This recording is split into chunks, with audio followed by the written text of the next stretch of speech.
Hey guys, bumili po ako ng alugbate. Kasi gusto ko lang namang kahit expensive siya, binili ko siya para lang sa aking munggo.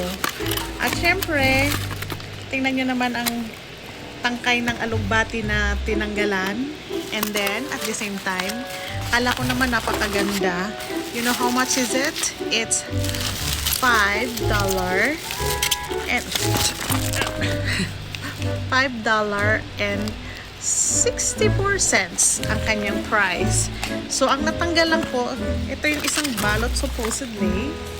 And then, ito lang yung natanggal. So, kunting-kunti lang. Tapos, sa ilalim niya, tingnan nyo naman ang pinatungan nila. Ayan o, inilagay nila yan sa ilalim. Look at that. Is that right?